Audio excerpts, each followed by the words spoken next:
And welcome to the much anticipated, much delayed, because Google's a twat, OTK Vidcast. It's number 5. I've returned from the dead after Tom and John and everybody did a fantastic job. John, were you on last week? No, I was supposed to be on, and my I've done internet was being a twat. I've done so much this week. I can't remember what I did 4 hours ago, much less when I watched earlier in the week. So, but Tom, you did a great job. Thanks for taking over the hosting duties for me. Your paycheck will be in the mail, and it's probably going to be way bigger than I get paid because management seems to like a British accent more than an American accent over here. So let's get started with the panel tonight. We will start off with the beardless one. Last week's gracious host, it's Tom Canton. Tom, how are you? I'm very good, thank you. How are you?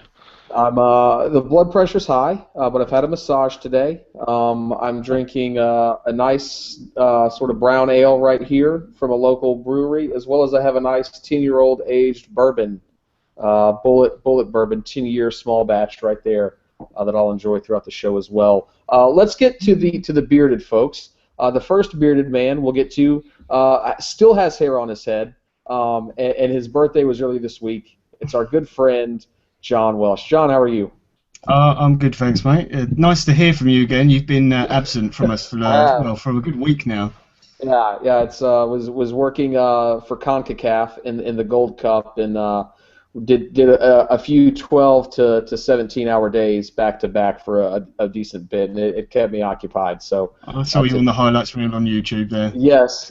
I was scrambling to get off the pitch as the Mexican fans continued to throw water bottles, ice, and beer cups onto the pitch as they continued conceding goals in stoppage time. So fun event. Only about 4 water bottles aimed at me. So I think I got off pretty smooth there. Speaking of somebody throwing water bottles, we've got our grumpy button monkey from ABW. It's our good friend Danny the GFP. Danny, how are you? Ahoy, Captain. I'm very good. And what a game that 4-4 was. Woof, you were the star, though. You made the game for me.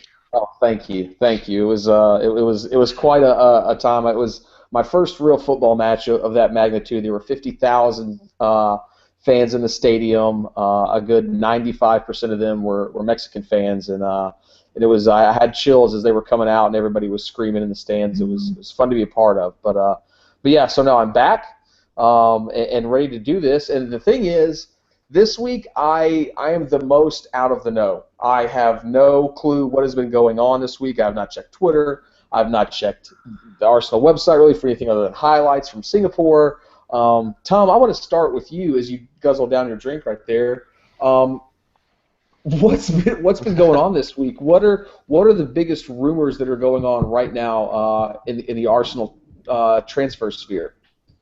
I think it's really more of the same from what's been happening the last few weeks, to be honest. There's all the Benzema links still going around. There's a lot more interesting stuff now that Real Madrid have played a few friendlies out there in America. Is it America or Australia they're playing? Australia. They've been in Australia, yeah. Australia, and they've been playing Ronaldo up front, and Benzema's been on the bench, which is, people have been seeing that as a bit of a hint towards, they might be doing that next season. And then there's also links with Real Madrid bringing Fernando Llorente in, going around, so that's another hint that Benzema could be on the out as well, but it's a bit of a strange link for that. But yeah, so you've got the Benzema one, you've got the Aubameyang one to come out, where the Dortmund, I think it's the president's come out and said that he's not going anywhere basically, and we won't accept any bid for him. And the Lacazette stuff as well, which is all about favouriting a tweet. So love that top-class journalism right there. Actually, my favourite part of journalism this week was a Daily Star saying Benzema, the 40 million rated striker, will cost between 40 and 50 million. Weird sentence. That was my favourite. I don't know if you have the Captain Obvious commercials over for the hotels in England, but we've got them here. You need to look them up because it's just, yeah, thanks, Captain Obvious, as a guy tells you literally the most obvious thing. Like, we're on YouTube. Thanks, yeah. Captain Obvious. Let's go over to Danny. I know we've had some grumblings and rumblings about Flamini today going out. Can you update us on that, what you know, and also any other news on players leaving Arsenal? Yeah, well, the talk was in the papers. It was in the Express, so it could be bullshit. But it's on about Flamini possibly going to Galatasaray. He's got 1 year left on his contract. I think the club are looking to get a little bit of money for him while they can, which is a bit of a shame because for his sake, because he didn't cost us anything. He didn't cost us when we got him from Marseille, and he didn't cost us anything when we got him from AC Milan. So why should we sell him on? Although we did let him go at his peak to AC Milan for nothing. So I mean, looks like Turkey is the place to be, other than Mexico, because Mexico is signing a hell of a load of players. I don't know what's going on there, the Mexican league.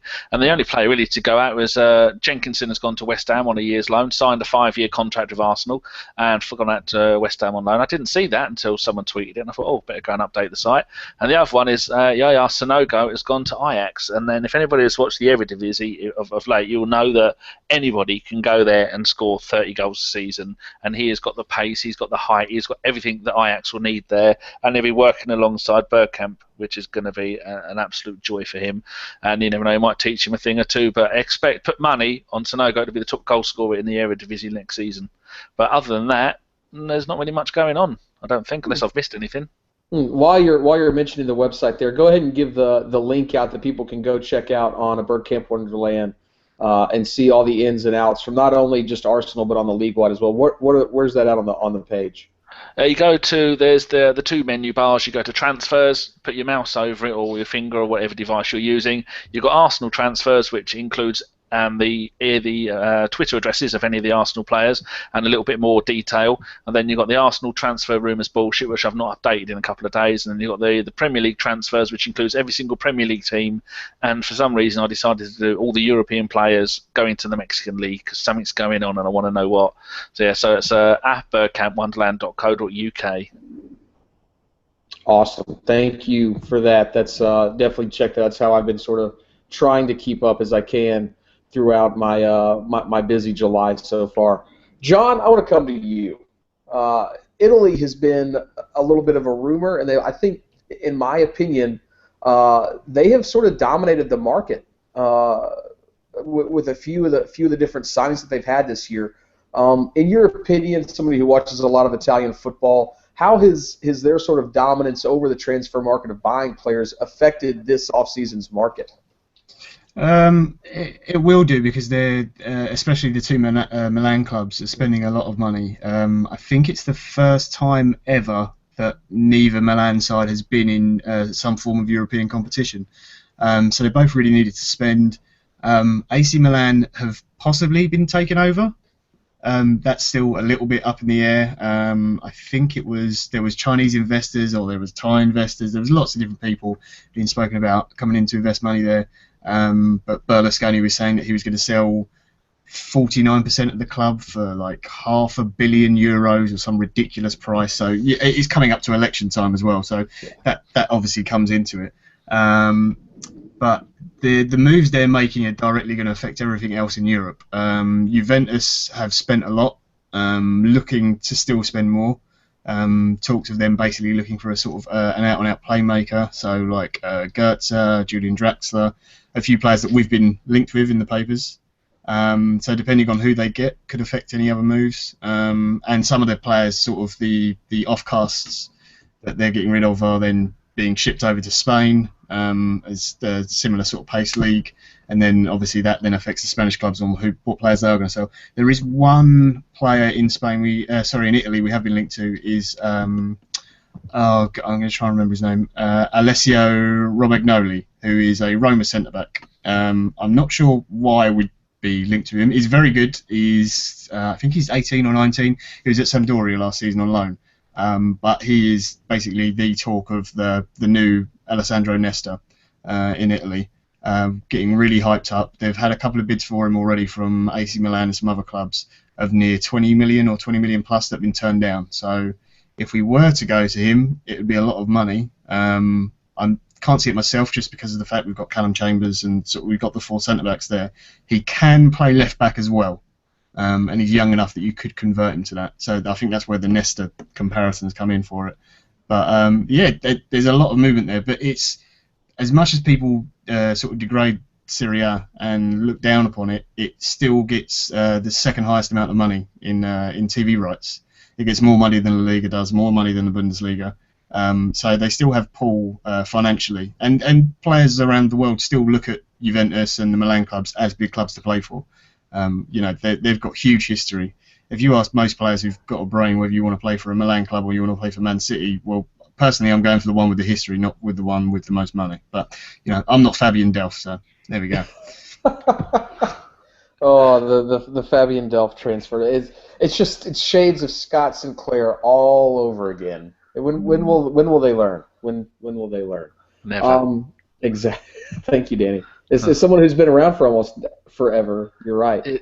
Speak up a bit. I'm getting old. I couldn't quite hear you. My ears are playing up. Let's come back and bring it back to the Arsenal as people have mentioned before. This whole Benzema thing won't go away. It's got the legs of an Envia. It seems like, where it's now becoming every single summer Benzema's coming. No, he's not. Yes, he is. No, he isn't. What do you guys think? And we'll sort of go across the board, and we'll start with Tom. Tom, what do you think on the Benzema deal? What are the percentages of it happening? Sort of, what would you want to pay for a player of that caliber? As well as, where do you think that he would fit into a system like Arsenal's, and would he displace anybody, or would he fit alongside somebody? It's a bit of an odd one in terms of probability, because there's obviously hints out there that could happen, and Wenger's obviously an admirer of the striker because he tried to get him when he was at Lyon. But it's still I'm still not 100% like sure of Benzema's quality if he'd add that to our team, because if you look at his goal to game ratio, it's not prolific. It's not any better than Giroud's, to be honest.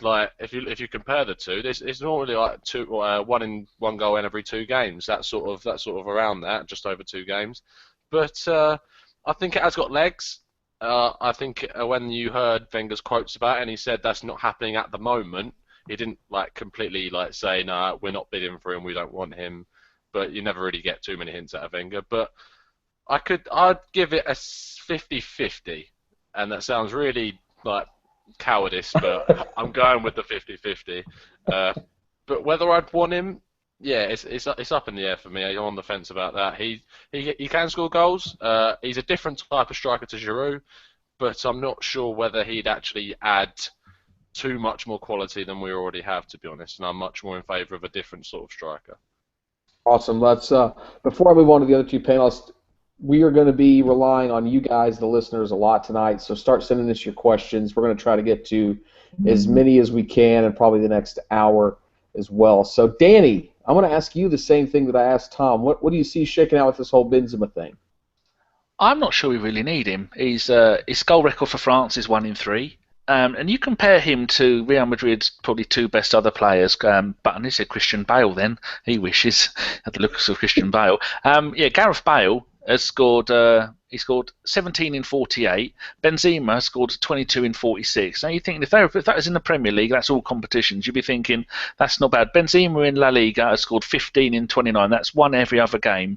Gareth Bale has scored 13 in 31, which is one every 2.5 games. But then you look at someone who is like Ronaldo, 48 goals in 35 games. That's the kind of level of defending you come up against in La Liga. Once you take out the top 3 or 4 teams, the rest of them are, can I say, dog shit? You can. Well, you just did. The rest of the La Liga teams are usually dog shit because of the unfair way that the TV works over there, and the unfair way that the Barcelona and Real Madrid councils keep selling them a bit of land for £1 and buying it back for 50 million, and the banks are behind them with the amount of money they owe the banks, because those clubs are both almost literally bankrupt with the amount of money and debt they're in, but they keep doing it and they will keep doing it. I don't want a striker who is going to be playing in a league where you can get someone like Ronaldo who can get best part of 50 goals a season, where in 35 games, where he plays 29 games and he's averaging a goal every other game. That, I know when you're playing in the same team as Ronaldo, it's give the ball to Ronaldo, but the best he has ever had in his 6 seasons at Real Madrid is 21 goals in 34 games. Now that is a rubbish kind of ratio of goals. Even when he was playing for Lyon in Ligue 1, the best he ever did was 20 goals in 36 games. I don't see what the hype is about Benzema. I don't like the fact that he's going to be wanting best part of 200 grand a week. And I don't like the fact that he's only going to come to us if he's been kicked out of Real Madrid. So I don't really want him, and I don't think we're going to buy him. It's the amount of money. I mean, anywhere from 19 million to 63 million, depending on which paper you read. So I think that if it was to go through, he's going to want best part of 200 grand a week. He's going to be about 40, 50 million pound. I give it a 0% chance of happening. John, your thoughts? Yeah, like Danny, I'd be very surprised if it happens. The fact that Ronaldo's playing up front pre-season, Benzema's been on the bench. Yeah, okay. They could have kept Casillas and played him up front. I couldn't give a shit. It's pre-season. The fact that Benitez is now manager of Real Madrid, he likes to rotate his squad. We've got a manager coming back into the Premier League, Ranieri, who's famously called the Tinker Man. Well, I actually thought it was a bit insulting because Benitez is even worse at that. So he will play games. I see what Danny's point is about the goal ratio. I'd have him if we could get him, but I just don't see it happening. 30 to 35 million, I'd pay that for someone his age. I think he does a lot more hard work for the team than people maybe give him credit for at Madrid. His link-up play, like Giroud, is very good. I think he's a better finisher than Giroud. There's not a huge... He's quicker, but other than that, there's not a huge amount of difference. The difference I would say is that in big clutch games, he's got a lot more of that sort of experience, like the latter stages of the Champions League, and also the fact that he's played for quite a while with Özil, and they had a really, really good partnership. They seem to bring the best out of each other. So if we could get him, then yeah, I think you'd be stupid not to.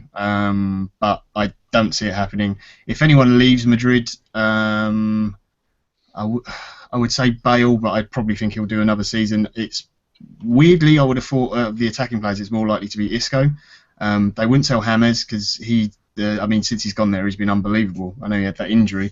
The whole thing with Ramos, that's all nonsense because they have no defenders. So there was no way he was ever going to leave. Pepe was on his last year or on his way out anyway. And I think if anything, they'll probably just buy like a sort of holding midfield type player. So yeah, I don't see any of the forwards really leaving Madrid, and why they'd sell Benzema, who's their only striker, I have no idea. So yeah, I'd call complete bullshit on that. Awesome. Actually, in BounderTube on the chat group just said, and I still believe this as well. We sort of overlook Danny Welbeck, and BounderTube said he's still looking forward to seeing, and he reckons he can still come good. I tend to agree with that. I think he can be adequate sort of cover for us there. Back into the chat box. A4 Arsenal FC asks, why doesn't Arsenal get players on loan? And I think I have an opinion on this, and I'm just going to forget the panel for a second. I'm going to go on my own little rant. In terms of loan players, it's not that we don't really get players on loan. We had, Yossi Benayoun a couple of times now on loan, sort of a fan favorite. Obviously, Kim Kallstrom, who, A4 Arsenal FC pointed out in there as well.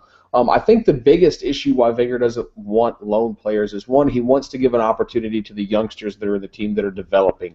You saw that with Bellerin this year. You've seen it with a few other kids in the past where we could have gotten out and gotten somebody who would be a short-term stopgap for 6 months to a year to plug into the system, who probably isn't the true level that we need over the long term.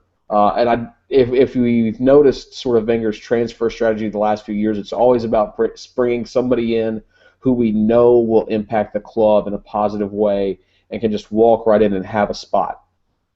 I don't think we're at the point anymore like we were with Benayoun when we were quote unquote panic buying, where we had to just bring people in to have an extra body to eat up some minutes in those games. I don't think we're there anymore. I think that's why is if there was a player who was available for a loan, who Wenger thought would be able to come in, a younger player who he thought was going to develop great, and we just couldn't agree on a price, and Wenger really, really wanted him, I think he would bring him in on loan with maybe an option to buy after the season. But I think unless we can get a player into the team who he knows is going to change the team and become a well-established player in the team, I don't think he wants to sort of waste his time on those because we've seen they're so hit or miss. They're only there for a little while. Is their heart really in it? And you would think that some of them are and some of them aren't. Obviously Chelsea's a team who sends a ton of people on loan just because they've got so many people on the books, and you see them come back there and they never do anything. And you see they'll maybe grab a player on loan for for this or for that, and they'll get some good playing time. But I think Wenger's philosophy on it is, unless it's somebody who can really impact the team and take us to the next level, there's no point in bringing anybody in, whether it's buying them or bringing them in on loan. And I think that's probably why we haven't seen too many people come in on loan over the last few years that I can think of. Back to the chat box again. I just lost my place. You guys are talking too fast. You got to slow down in here. I'm an old man. I just cannot keep up with this. Here we go. Let's see. J1 Wheels 14 asks, is there anything on Aubameyang, or are we just calling bullshit? Danny, Aubameyang or bullshit?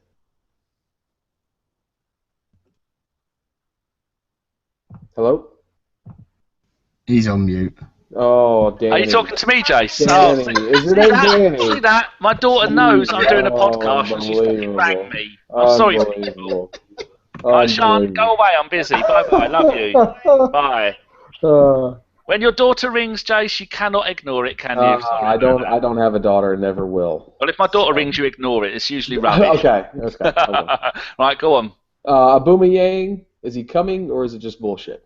Well, if a boomerang does come, it'll only go back again straight away. They're very adamant that he's not. Oh, Pierre, mate of mine, Pierre. Pierre, Dortmund said today that there is no way on earth that he is coming. I see him as quite a raw Henri. I think what he needs to do is have one more season for Dortmund, playing up front as a striker all by himself, and then people will think of him back in the days when he was playing for St Etienne, when he was a really good player in a very average league back then. Well, I suppose the fifth best league in the world. It's not really average, is it? There's millions that are worse. So I think he'll have a great season with Dortmund. They're rebuilding. They've got a new manager, and he'll be played as an out-and-out striker. Hopefully he will, for him and his career. And then this time next year we'll be going, we could have had him for 30 million. Now they want 50 for him because he's just banged in 30 goals a season. So I don't think we'll be getting him. But I do think that he might find it a little bit tough in the Premier League. But there's no better league in the world to get ready for the Premier League in than the Bundesliga, because it's so close to the way we play football here, and it's rough and ready at times as well, and I really like it. It's the second best league in the world. Awesome. Very good. Very good. I like this. BounderTube on here again asks, do we think we're going to lead with Giroud or Walcott at West Ham on the first game of the season? Tom, I'm going to give this one to you. Who do you think is going to be up front for the first game of the season? Could be Giroud or Walcott, or will we bring somebody else in by that point? Yeah, that's what I was going to say. If assuming that we don't bring in another striker, I'd have to say that Walcott will be the one to start. He started the final.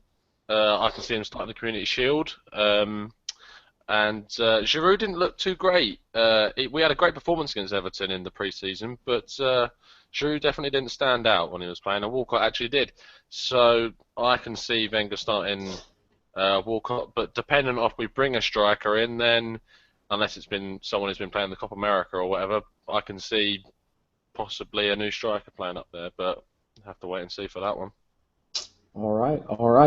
Akib, our good friend, hello Akib, asks, where does Wilshere play this season? Is he out wide or is he central? I'm going to give this to our good bearded friend John Welsh. John, where do we see Wilshere fitting in? Is he going to be a guy who we're going to sort of rotate throughout the season, get an odd, 38 games, whether they be starting or off the bench, or do you think he's got a solid place in this team, and where do you see that place?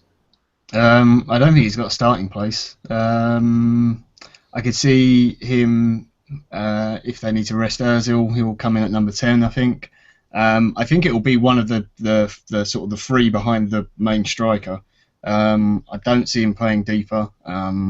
Wenger had it earlier on in his career before he had that lengthy injury, but ever since he's come back from that, he's always played him further up the pitch. I think he was sort of playing left and then on the right in the pre-season games, over in was it Singapore, wasn't it?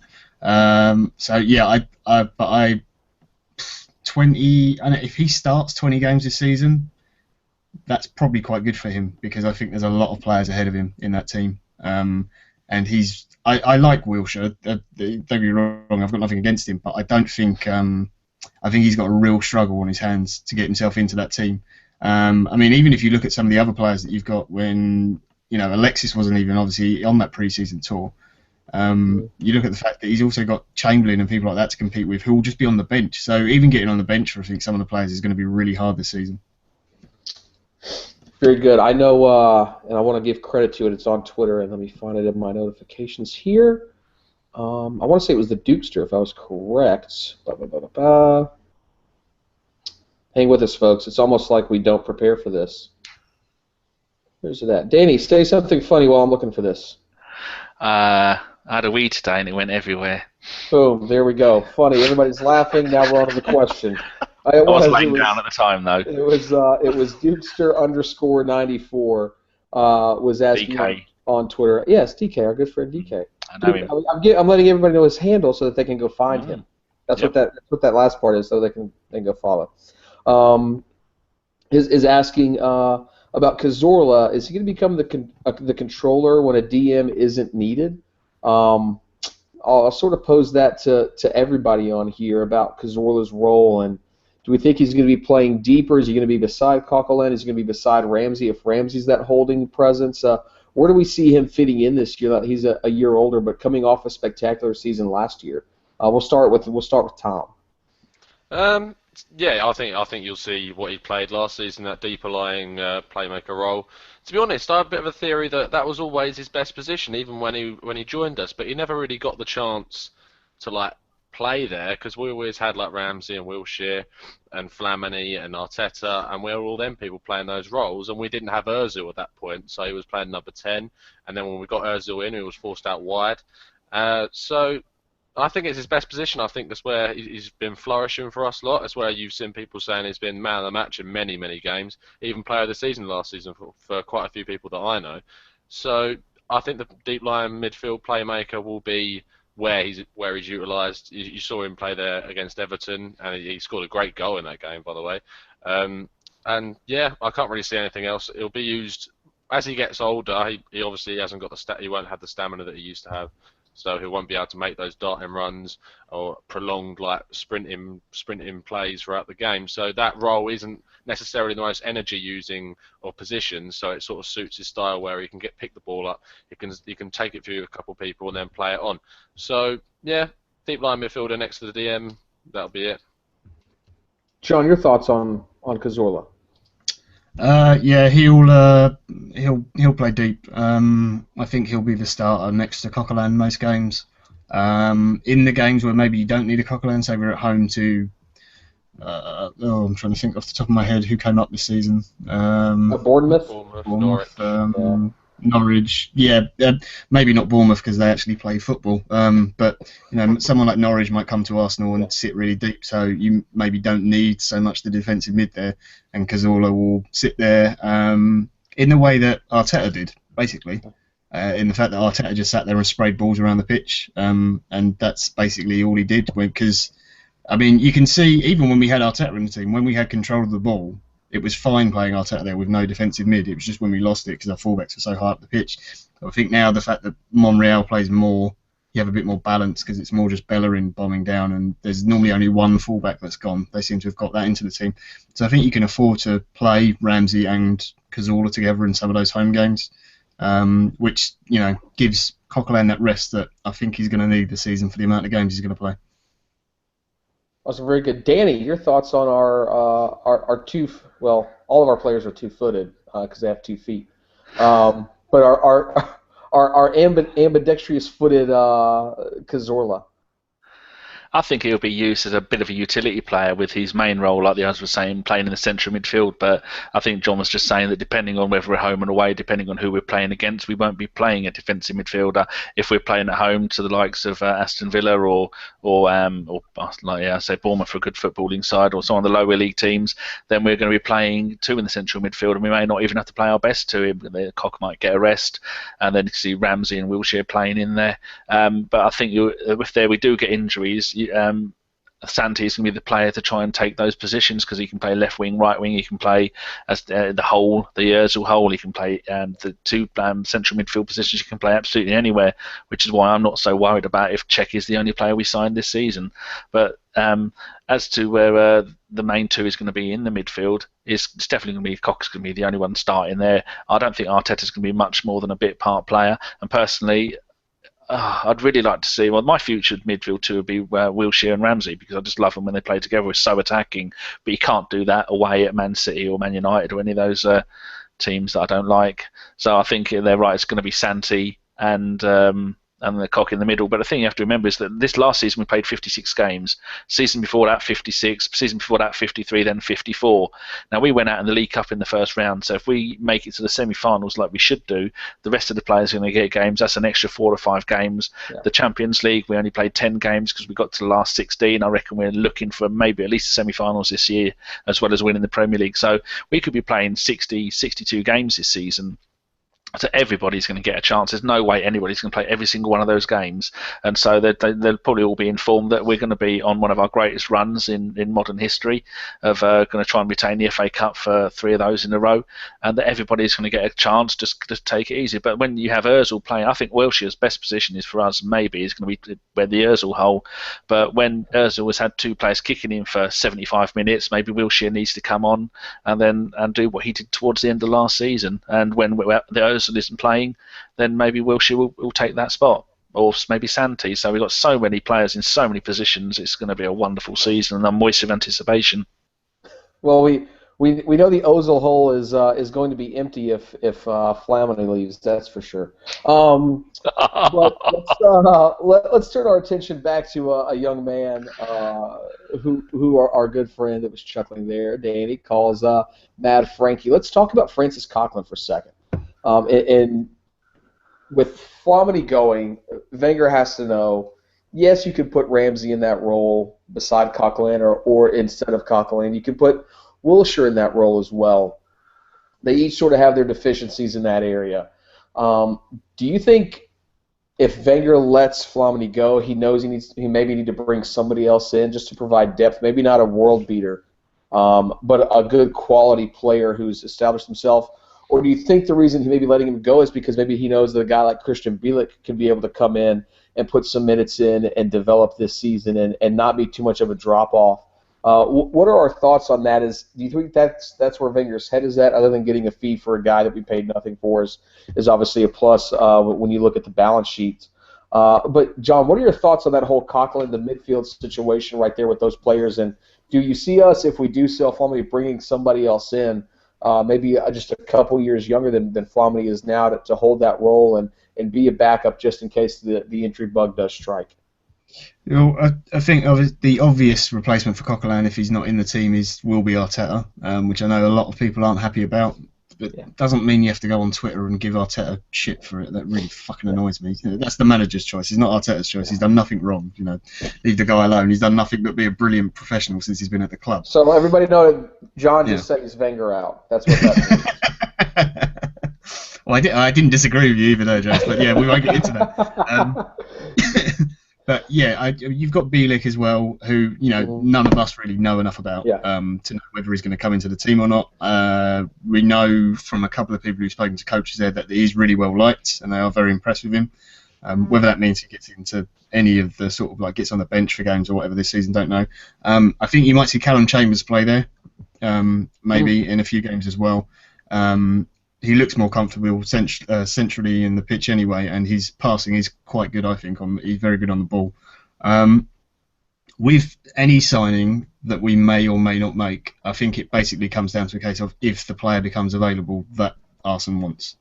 I don't think he'll necessarily be actively looking for a midfielder, because if you try and put yourself in his shoes, I think he looks at our midfield options and says, yeah, we've probably got enough.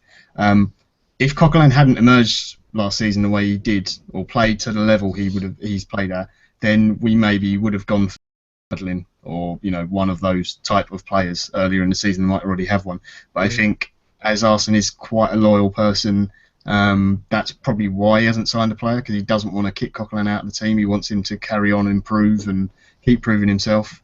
And also, if Flamini does leave, it's probably more a case of him being honest with Flamini and saying you're not going to get to play much this season.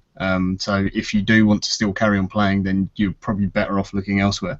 We know he's that type of manager. Might not necessarily be great for us. I've seen lots of people seeming very happy that Flamini is apparently off. So so I think with any signing, you've really got to wait and see, and it just does depend on who becomes available. I mean, lots of people sound off and say, if you just go to a club and offer them this much money, they'll just sell you the player. Well, that doesn't work. That's not how football works. Also, you've got to wait for the fact that the player has to agree the move. Then the agent gets involved, and they've got to pass the medical, and all these kind of things. So there's so much that goes into it that people just ignore, and they do just think it's FIFA. Stick it on easy, go to a club and say, "There's £50 million. Yeah, I'll just change my wage budget, and we can afford player X, for whatever." So I wouldn't get too overexcited. Okay, Danny, I'm going to ask you that question as well. What do you think with Coquelin being sort of the only true? I'm going to use the it shouldn't be hipster term, but it is hipster. The defensive midfielder, that holding presence there. What do you think is going to happen with him and all the different sort of players that are vying for that area? And would we bring anybody in if Flamini left? Knowing Wenger, he won't bring anybody in because that's the kind of manager that he is. Every loan player, you were talking earlier about the loan players that he's brought in. Do you know I keep a list on my Highbury Insight. Chim Chilstrom cost us £550,000 and played 6 games. Emilio Viviano cost us £750,000, and all he did all season was keep Diaby out of a place on the bench. And the player that he got in on loan before that, Junichi Inamoto, and that was the last time. So I think he's dabbles in the loan market are an absolute disaster. So I don't think we're going to see any of that. Let's not forget how important Kim Kallstrom was, though, because he did score a penalty. Yeah, that goal that was worth all the money. He's now got to play. We got a trophy. We got trophies for that. So. Oh yeah, I don't think any Arsenal fan holds that against him. It wasn't his fault. And Inamoto made us loads of money in shirt sales in Asia. T-shirt. His nickname was T-shirt. Bloody hell. Anyway, back to the point. I think that the Cockers only played 73 games for us and never scored a single goal. And I've said it last time, and I say it again. I never want him to score a goal. I never want him to get an assist. I'd rather him get a red card than a goal, because that means he's doing his job. And I never want to see him go past the halfway line. All I want to see him is break up the play and give the ball to somebody else. But as for his future this season, I think he'll probably play more games than any other player in the Premier League, apart from maybe Cech. But Cech does have his special helmet, so that'll keep him okay. But he's just going to be there, and he's only what's he, about 24, something like that. Oh, what a good guess! He's 24. He's only 24 last month. I think we'll start to see him get a France call up. I think he could turn out to be a better player than Schneidlin is, because Schneidlin has ruined his career by going to that shithole club up north, and he's fighting against the other 12 midfielders they bought this season.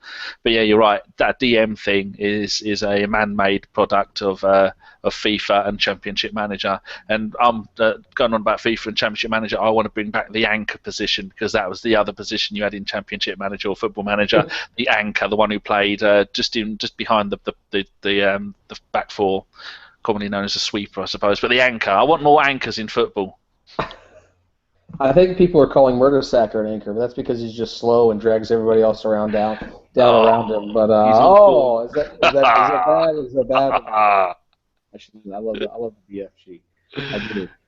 Tom, your thoughts on the whole Coquelin situation and that holding role with the club?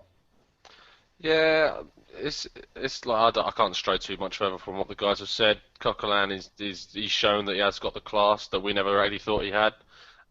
He's shown that he can play at the top level. He's shown that against games against Man City away. He's shown that in the FA Cup final and semi-finals. And to be honest, if we are going to bring in one, I can't see it when people are calling out for players like William Carvalho, who's also around the 23, 24 sort of age. I can only see it being someone around 27, 28, sort of someone who's like already established in their career, already a well-known person, and someone who Coquelin can learn off and gradually take over from if that actually happens. I can't see it being someone about 21, 22 years old coming in developing, because we've already got Coquelin's that type. And then you've got the other extreme of Christian Bielik, who's the real youngster, who's only turning 18 this season, and hopefully eventually he'll come in and grow into a class player as well. So I can't really say much else. Like the defensive midfielder position, it's always been that fabled place that we've always said we've needed someone. But I think luckily we've stumbled across one of the top players in the league in that position. So hopefully he can flourish more than he did last season. So that's all I can hope for. I think that's all anybody can hope for right there is that he continues to push on. Let's talk about another player who we've mentioned a little bit on here, and somebody who I have a lot of interest in playing either a DM or a center back, and that's Callum Chambers. He's been at right back, but right now we just signed, re-signed Jenkinson to a 5-year deal and then sent him on loan to West Ham to get some more experience. I really like Jenkinson.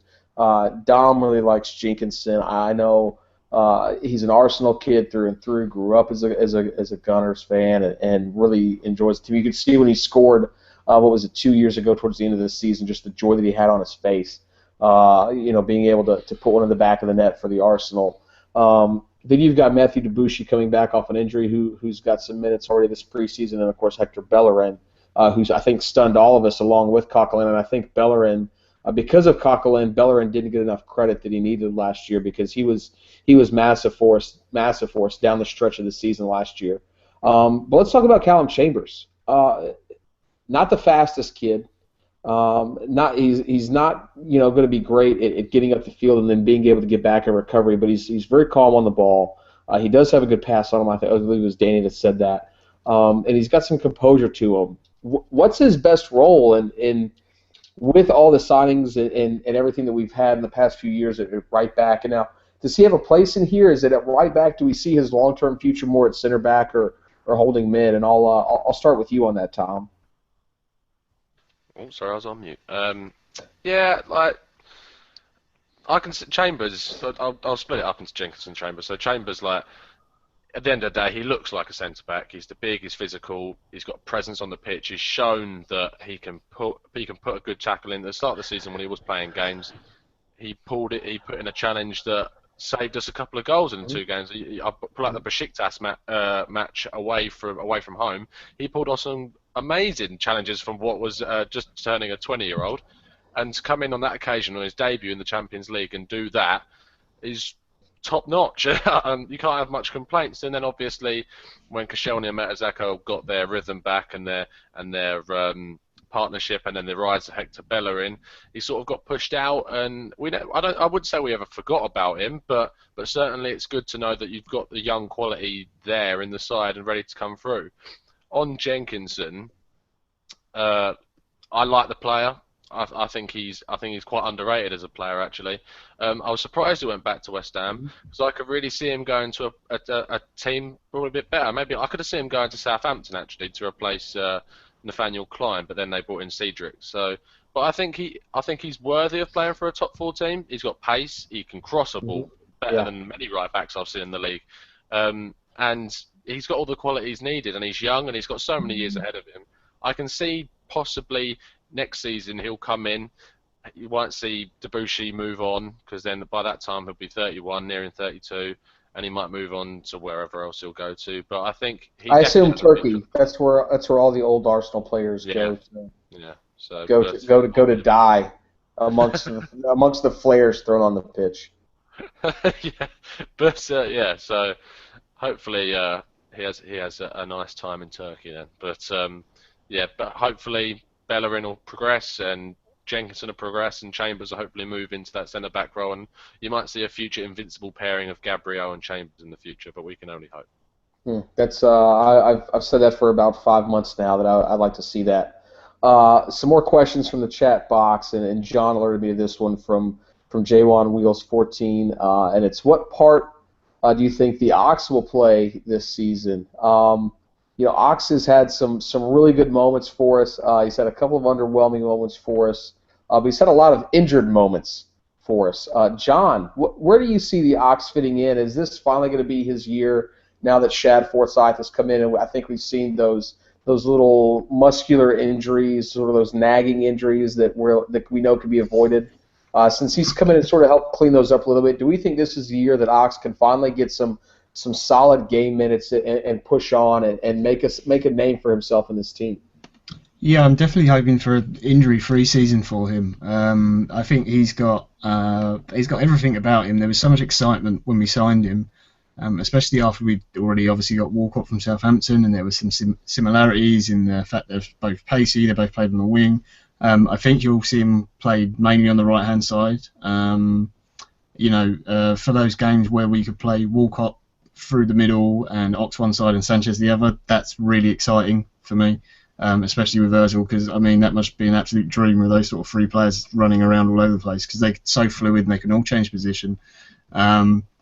It is just staying injury free is really the key for him. I think he's got much more technical ability than Walcott has. He needs to sort out his shooting. I mean, he can hit a ball really hard, just at the moment not on target. I mean, if he can fix that, he can go on and be, he's got all the attributes to be a 50, 60 million pound player easily. I mean, you look at the best comparison I can think of is you look at Gareth Bale, who was this sort of quick kid, had some good skills and technique and stuff, but then he started to bulk up a bit, and then when he started to find the back of the net, he really flourished. And I think Chamberlain has easily got all of those abilities that Gareth Bale's got. He can beat a player off the ball. He can dribble past the player. He's got a trick in him. You can see he's got the power behind the shot. If he just needs to get those little pieces together, have a run without injury, and then he's got no limit onto where he can go. So maybe you might see him a couple of games central midfield, sort of like as one of the advanced players. I know in the Everton game, the second half of the pre-season, they changed the system slightly, and they went to more of a 4-3-3 with the 3 sort of flat central midfielders. So if we ever employ that system at some point, you might see him in there. But I think mainly wide right for most of the season. So again, if Giroud's starting, then Walcott's still got a challenge on his hand to get in the team, because we know that Chamberlain offers more coming back defensively than Walcott does. So it's good competition all round in most positions now. Good point there. We're going to go, BounderTube has just asked, and I'm going to ask this to Danny only. Danny, name 3 things we learned from the Asian Trophy. Or the BAT, as it's been known to be called, the Barclays Asian Trophy. You ready? Number 1, check if it's what time is it on by checking the internet. Number 2, then see what channel is it on, and then number 3, don't sleep all the day and then miss the game and then not realise there was not only 1 game, there was 2 games. I thought it was the Emirates Cup we were playing. I didn't see any of them. I didn't even know they were on. That's the 3 things I learned. Okay, so let's go to, I'm assuming, Tom, you probably have watched them maybe, right? Yeah. Tom, since Danny's answer was so shite, let's true, go though. with you. I've not seen them. I had no idea they were on. Very true. Very true. Number 1, Shite. Ozil keep up with a tape. That's number 1. Yep. Number 2 is that Giroud really needs to tighten up his swimming trunks when jumping with a volleyball. And that Hector Bellerin has a 50p head when coming to doing headers around the swimming pool. That's the 3 things that we learned. So, didn't you see the games either? No, I saw the highlights. I just it doesn't pre-season bothers me in ways. Like I'm going to the Emirates Cup, but I'm only going kind of because I want to see Villarreal and Lacazette. So that's the main reasons. But I just want the season to start. To be honest, that's all I'm bothered about. Agreed. A4 Arsenal asks, do we think Sanchez could be less effective this season now that teams have seen him and worked out his game and style? And is there a way that they can counter that sort of, as we call it over here in the United States, a sophomore slump in the second year? John, I want to come to you on this. Do you think that teams will be able to negate Sanchez? Do you think he's got the talent to be able to sort of outwork the opponents even if they game plan for him? I mean, I actually think even towards the end of the season he became a little bit predictable, especially when he was on the left-hand side, because you knew as soon as he got the ball he wanted to cut in on his right foot, and get that shot off. If it was another player, I'd probably get annoyed with it, but because it's Sanchez, I'm not going to get annoyed because he will just keep doing it non-stop and he will just wear an opposition down. Even if they've got the best game plan in the world, he's just he's the Energizer Bunny. He's on his holiday now. I guarantee he's climbing up Everest or something with his 2 dogs hanging off his back because he takes them fucking everywhere with him. He's not relaxing at all. He's full of energy. So I think he's just got the ability to wear teams down. And even if Giroud is playing, you do still see movement in the front 3, so that if he is really struggling up against a particular defender, he will switch sides, and whoever is on the right will come across to the left. He can go through the middle, and also the fact is, he's not our only threat in the team. You can't just stick 2 men. I think Danny was saying this the other night. You can't just stick 2 men on Sanchez, because then you're not going to have two men to put on Ozil. You know, you can't have 4 players mark 2 people, not including the fact that you've then got to worry about Walcott, you've got to worry about Aaron Ramsey, you've got to worry about Giroud, you've got to worry about Bellerin. You know that. You can't if you're Tim Sherwood and your tactics Tim and you want to lose the FA Cup. Well, Tim's a gooner, so he wanted to see us win another trophy. Agent Sherwood. Yeah, Agent Tim. Sorry. So he helped us out there. I think even if he put out his best tactics performance, we still would have won quite comfortably. But yeah, I do get what they're saying. You might see a slight slump from Sanchez. It does tend to happen anyway. Second season, sophomore slump you called it? Yes, you call it in America. Yes. Yeah. So I think it happens with most players. You see it in a lot of them. But I wouldn't worry about it if he goes through a spell without scoring goals or being visibly contributing to the team. Because all the stuff he does off the ball contributes, and we've got so many other players coming for him. You can't expect one player to do everything. That's very, very well said there about, there's a lot of things that footballers can do that aren't quantified by stats that help a team. And I think it's great to look at stats and see who scored goals and who made assists and who's got interceptions and tackles. But a lot of the times, and I've said this about Mesut Ozil especially, he's probably the best non-statistical football player in the world, in the fact that the movement that he has off the ball, with the ball, the way he draws defenders, things that you can't typically quantify with a number. He does those little things so well that sets up other players that you've got to admire his game. And I think hopefully I've seen a lot more appreciation for that over the last little bit for not only Ozil but a couple of the other Arsenal players as well. So let's hope that can continue. I got a question. I have a question for you guys. David Ospina not quite out yet. Wojciech Szczesny still sitting there. Obviously, Czech is going to be our goalkeeper going forward. What happens if we don't sell any of our goalkeepers?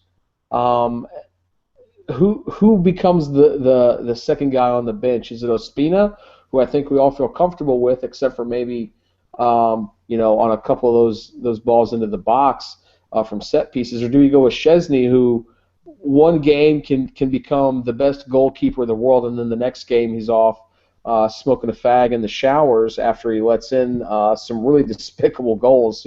If those two stay, especially it doesn't to me, it just doesn't look like Ospina is going to be gone by the first of the season. Who do we see on the bench to start the year? I'll start. I should pick somebody to answer this question because I'm an idiot.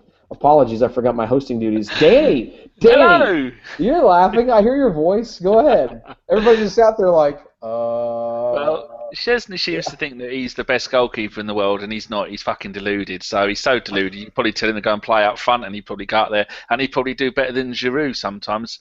But one thing I wanted to say about Giroud is that I want him to change his name by deed poll to Girooo, so you mongs stop calling him Giroud. It's Giroud. I hate it when people get players' names wrong. But yeah, Szczesny out front, Ospina on the bench. That's classic coming from you. Classic. What's Chuba's last name? Akbom. Choppa Akbom. Okay, continue your answer. Apologies. Go ahead. That's it. I think he's deluded. He can play him wherever you want. Rush goalkeeper. They play him anywhere. I would think that one of them has to leave because everybody knows Martinez is the future young player at the club. Szczesny is by far the better goalkeeper, but Ospina is the better pro. So Wenger's got to decide: do you want someone who's never going to let you down, but may not give you 9 out of 10 every game, which Ospina will give you an 8. On confidence, maybe an 8.5. Where Szczesny can do, like you said, give you a 10 out of 10 game, but then other games he's going to be facing the wrong direction, watching a bit of chatterbait, watching the lovely ladies there. Hello, if any of you are watching me, I've been watching you all day. Just get Szczesny out. Let's just not ask anybody on Instagram to have a threesome with our defender. Joe Jr. asks in the chat box. Speaking of our good friend Chuba. Do you think that Akbom will be the next big thing? And if not, who? And I will start with Tom on this, and we'll go around through everybody on here. Tom, is Akbom the next big Arsenal striker? And if not, who do you think is the next big deal at Arsenal out of the youngsters? I I don't think he is, in my opinion. I think he's talented, but I just haven't seen the quality when he has played for us. I mean, I saw him at Nottingham Forest, obviously because I live up there and I went to a couple of matches, and he didn't really light any fires there either. And then he got injured and he didn't really get any more of a chance. The jury's out on him because, to be fair, he hasn't had too many chances, but the chances that he has got, he has never like lit. I remember a game against Brighton when he came on in the FA Cup. He didn't really do anything for me. He came on against Aston Villa and won the penalty. But to be honest, I think he should have scored that chance rather than going down for the penalty. So, yeah, in terms of the next big thing at Arsenal, I don't know really. I guess Dan Crowley's probably the best shout. I personally haven't seen too much of the youngsters. I was only watching when Derby and Wilshere were playing in the under-21. But yeah, I don't know. That Pleguezuelo guy seems to be good, but he's a right back, and I think we've got an army of right backs at the moment. So I can't see how he's going to fit in or push through. So I don't know John, like, what would be your thoughts on Akpom and that? I like Akpom, and I always have to do a double take and check that I'm saying his name right because of Danny, because he just pronounces it so every different way you can imagine. He's quick. His first touch is a little bit disappointing, but he seems like he has got natural finishing. He's got real confidence about him as well. They obviously like him at the club. I think it was a 5-year deal they gave him. You know, a contract is hardly worth the paper it's written on, obviously. But there's some confidence about him. I do think because of the way the club's going and the sort of the money we've got now, and the way the youth team has been restructured, and a lot of them have been let go since Andres Jonker's come in, he may have a very limited time to impress, which is unfortunate. So he might not quite make it. I think you probably see him in the whoever it is that's sponsoring the Milk Cup this year, fucking, I don't know, Rumbelows again or whoever it is. Yeah, so you maybe see him in that, and maybe he gets on the bench for a couple of FA Cup games. Yeah, like Tom, Dan Crowley's the one everyone wants to see. I think it'll still be a while before you see him come in to play first team games just because of his build. One who has been talked about and was on pre-season, and you got to see if you watched the either of the two pre-season games. I can't remember if you played the second one now. Actually, is I think it's Alex Iwobi. I think Alex is his first name. Yeah. He was very impressive. Him and Akpom together actually played very well, and you could see that they played together before. But I really liked him. I was really impressed with him. I'd seen him in one under-21 game before, I think. But he looks a very good prospect. So he might be a bit of a surprise one, bit of a sleeper. Also be interested to see what happens with John Torrell. Because it was the big name that was raved about even more than Bellerin was when we signed the two of them together. He's obviously back from his loan and he was on the pre-season, so I think maybe he gets loaned out again, but yeah, he'll be another one to watch. The obvious one that you will get to see play a lot is probably Gnabry, but that will most likely be at another club on loan. I think West Brom are the favourites to get him at the moment. Just quickly to go back to your thing on Szczesny, there is a rumour going around that Overmars has been in contact with Wenger trying to get him on loan at Ajax, which is a possibility. I know some people did talk about maybe loaning him out, so that might be one to watch. Whether that happens or not, I don't know. But yeah, that's a possibility. Couple of items real quick. We're going to start to sort of wrap things up here on our end. First is 123 or 123, whichever one she'll do, asks how he feel about Welbeck being back up to Giroud. Do you think he'll be proved to be good enough? I think he's a good backup. I don't think he's a first 11 striker for Arsenal, but I think he's great to bring into games later to play against some of the smaller sides. And then who else is on here? Adil Rahim says, I love you, GFB. I wish I was lucky enough to stroke your luscious beard. Be careful there. Who is your favorite bearded Arsenal player? Danny, who's your favorite bearded Arsenal player? I would go back and say Ian Allinson. I'm sure he had a full beard. Or Kenny Sampson. He once had a full beard. There you go. That's one for the kiddies. There you go. Okay, good. Very nice. I think that is going to almost do it for us today. Danny, John, Tom, you guys have anything else you wanna add before we close up shop for good today? I'll just jump in on quickly what Yeah. Bound the Tube said about. He said, "What is key to getting Ramsey back to playing like he did in the 2013-14 season?" The only thing I'd say about that is I think during that season, the reason that Ramsey played so well is because a lot of the other players around him were underperforming, and so he actually stepped up, which he's very good at doing in matches. You'll see in games where the team's actually playing well. He won't be one of the big star people because he is one of the guys that is the engine room of the team. He will step up when the other players in the team aren't doing so great, and that's what you saw in that season. That's why he scored so many goals, and he certainly outplayed anyone what thought he could do. But I don't think it's a case of getting him back to how he was. I think he's still as good as he was in that season. I just think it's that the fact that the players around him are a lot better than they was during that season, and that's why you won't see him scoring 15, 16 goals from midfield this time. The other thing I'd say on that, the key thing is to play him in the middle and not on the right wing. Mm-hmm. I'm not a manager, but I'm just, that might be an idea. My view on that is Ramsey isn't going to do it because we're never going to rely on him ever as much as we relied on him then by pushing him so far forward.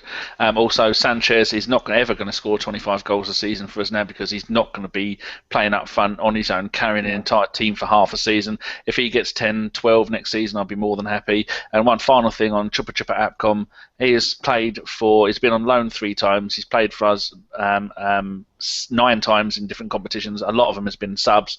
He's 26 games and no goals, and he's coming up to being 20. That does make me wonder whether he's going to be able to do it or not. But for the under 20s, he does have 6 in 10. So I mean, a player when you're playing for lowly teams like Brentford, Coventry, and Forest last season, who were one of the better teams for the first half of the season, to not get a single goal. I don't know what the minutes are. He may have only come on with a minute to spare in each game, but to have 26 games and no goals at professional level, yeah, maybe that's why he needs a season-long loan somewhere, a half-decent championship team. I think it also shows you how hard it is to score goals, even against the likes of a Watford and a Bournemouth and these teams that have just come up. It's not easy. So maybe he needs to shoot more. Should we defend better? I think that is going to be it, guys. Thank you for joining us today. Thank everybody for watching. Just a couple that we haven't mentioned yet. Funky Dino. I saw. Luca. Funky Dino, not Dino. Dino. Sorry, excuse me. I just see DI and I want to go Dino. I don't know. So Funky Everyone Dino. does it. Apologies. As well as let's see, Luka Kolakusic was in there. A few other people were in there. I apologize if I've missed your name. Nice to see Rob in there. He bound a tube. He's some brilliant questions there, Rob. Yes, absolutely. Joe Jr. has been watching. Chris NB is in there. Thank everybody for watching today. If you guys weren't watching, we'd just be 3 massive idiots talking to each other. John, 4. There's 4 of us here, not 3. 4. Well, no, Tom's not an idiot. There would be 3 idiots. Well saved. Well saved. You see that? If Jason is counting himself as an idiot, then he can only count to 3. So that makes sense. The game works better that way. I am American. So not the greatest public schools we have over here. We will have a vidcast next week. I'm going to drop a bomb on everybody right now. I will not be here. Again, I'll be missing. I'm traveling up to Philadelphia for the Gold Cup final to, fingers crossed, watch the U.S. men's national team play, hopefully Mexico, and hopefully we beat them. Shit. Hopefully, they have Carlos Vela. Yeah, they also have Dos Santos, or did he get in? Just don't let him chip the keeper. It's the only thing he can do. We all know his talent. I don't think that manager likes Carlos Vela. I don't think he ever plays for Mexico. No, that was the old manager. The new manager, definitely, yeah. Carlos Vela, very, very short guy, shorter than me. He walked by me, and I was very surprised that Vela was not very tall. But yeah, no. So I will be up there in Philadelphia with my good friend Brett Stein. I think he's BA Steen 410 on Twitter if you want to go give him a follow. Great gooner as well. We'll be up there in our Arsenal kits supporting the Americans as our men hopefully try to do what our women do and win a World Cup hopefully in my lifetime. So, but it'll be for a trophy, so hopefully we'll lift it. And I'm sure we'll have some people back on here for you next week though, to keep you out of the know as much as we are. And I want to thank again everybody for watching, and thank you, Danny, thank you, John, thank you, Tom, for coming on today, and thank everybody out there for holding up through the technical difficulties. That's all right. Yeah, very kind of you. Cheers, say Jason. hello It was nice to come on. I'll say hello to Budget Jesus if he's watching because we miss him. Oh, yeah. Hello, Chris. And no Dom either. It's been pointless doing this without Dom. Yeah, Dom's gone to be a big Hollywood star, so you won't ever see him again. I'm surprised anybody watches when Dom isn't on. We should just call it the Dom Vidcast. That's it. That's what we need for the ladies. Yes. Oh, the ladies. Are there any ladies watching today? We have a very male-centric demographic, and I feel bad about that. Equality, people. Get your Gooner girls watching, or just make your wife watch. Either one, I don't really care. But yeah, that's it for today. Thank you, everybody. Y'all have a good afternoon, a good evening, a good morning, wherever you're watching, and retweet this and subscribe to the channel because I'm selfish. Thanks. Bye-bye, everybody. Bye. All right.